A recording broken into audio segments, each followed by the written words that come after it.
Today, why is wool so worthless for farmers? First, an attempt to make wool pay from a manufacturer who's created a wool line from very local fleeces, from the sheep in just one Yorkshire valley, in fact, as Sarah Falkingham reports. Just below the Great Fell of Ingleborough is the little village of Clapham, with a river running through it and stone cottages, population only 640. And in the centre is a shop that's been here since 1987, selling woolen garments. It's called Glencroft, and I'm going to go inside. My name is Edward Sexton, and I'm partner of our family business, Glencroft. We make all our knitted items with 100% British wool and made right here in the UK.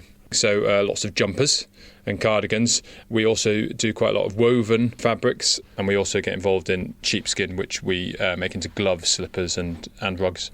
Now, you're surrounded by farms, and I know you wanted to help neighbouring farms, so came up with the idea of creating a jumper just within 10 miles of this shop, which is Clapdale.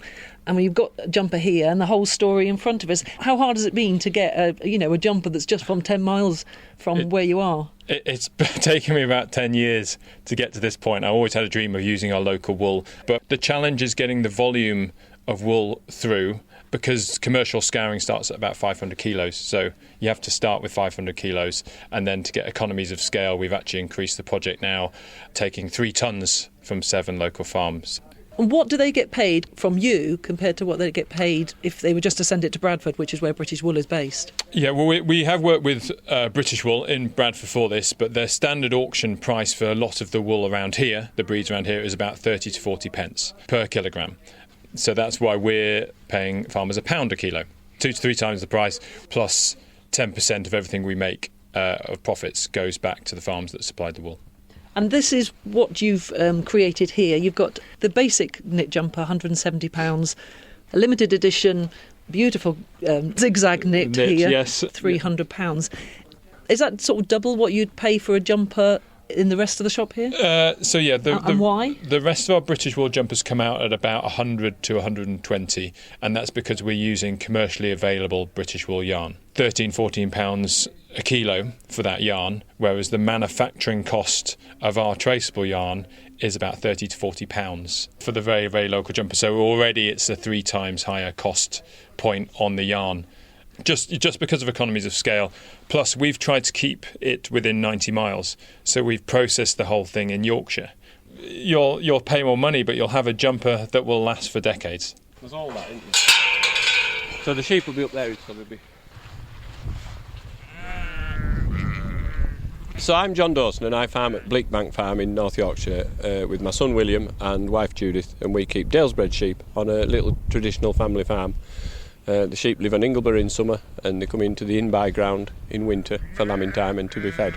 So they've got good fleeces on at the moment, Yeah. which will come off in the summer for welfare reasons, and you're only getting paid commercially how much a kilogram? About 30 pence a kilo, per fleece about 40p for the Dales-breds. It has no value.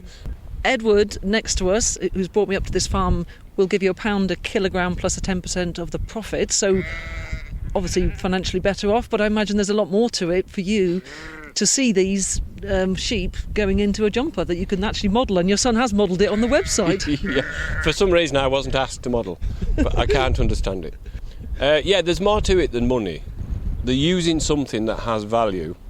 We're not going into the North Sea to get it, or down a coal mine to bring it up. It walks into our yard. It has so many properties, from clothing to house insulation. It doesn't pollute waterways because it's a living thing, it's a growing thing. And it's so undervalued. So what Edward's doing is terrific, really, because he's seen that something that they knew hundreds of years ago. As long as there's oil in the world, we don't use natural fibres such as wool because it's too difficult. And it shouldn't be. It should be valued for what it is. Value what you've got in the locality. Use it because it grows on Ingleborough here, just here, like it does on many, many family farms. Why not buy something really high quality and buy it once, which is wool?